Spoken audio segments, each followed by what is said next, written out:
Okay, good morning students. I am taking a different problem now. It is t square minus 15. As I told you in the earlier problems, if I talk about the coefficients, then the value of A, the value of B and the value of C.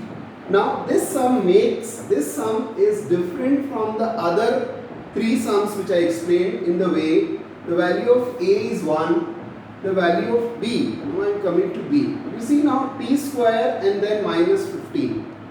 In between these two terms, the t term is missing, that linear term is missing, t power 1, that particular term is missing. So we write here 0.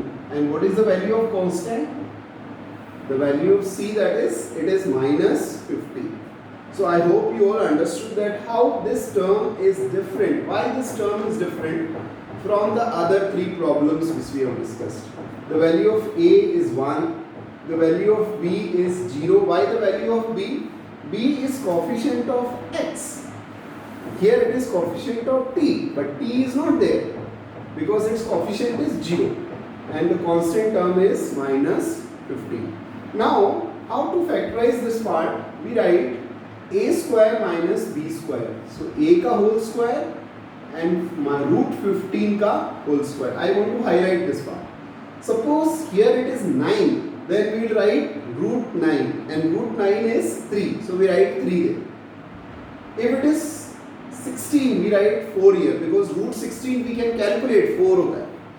But if it is 15, then we write root 15.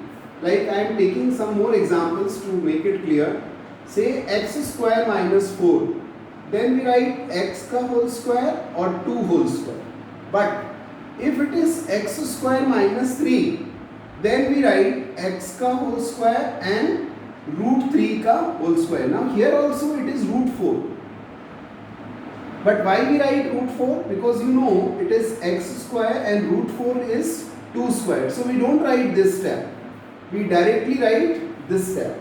But in this case, because root 3 is not a perfect square, so we use this method.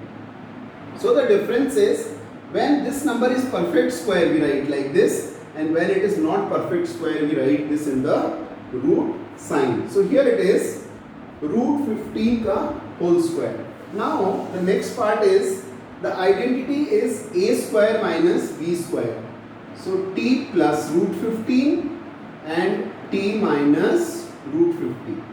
So these are the two factors. वापस बोल रहा हूँ, a square minus b square is a plus b and a minus b. And now it is t plus root 15 equals to 0 and t minus root 15. So what is the value of t?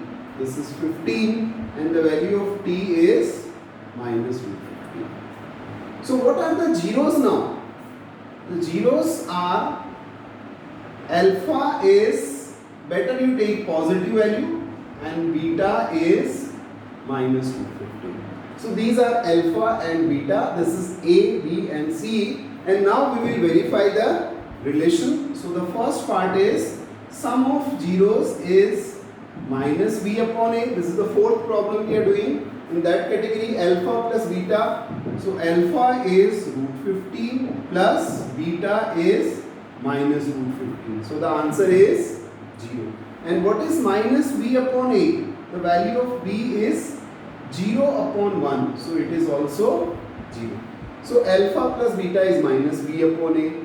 The next part is alpha into beta is c upon a. So what is the value of alpha? Root 15 into minus root 15. So answer is 15. This minus sign, then root 15 it is 15.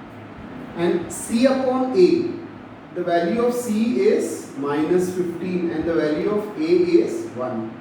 So this answer is minus 15. So we can say that left and right is equal to, left hand side is equal to right hand side. Here also left hand side is equal to right hand side. So you have seen that in this problem the value of b is 0. I have taken one problem where the value of c was 0. I have taken one problem where all the three were having some or other values. And you all know that in a quadratic polynomial, what is the meaning of quadratic polynomial? when the highest power is 2. In that case, A will never be equal to 0. Only B or C can be 0, or even both can be 0. That also okay in that case. So I hope this first problem is clear to you as far as the zeros and the relation between the coefficients and zeros are concerned.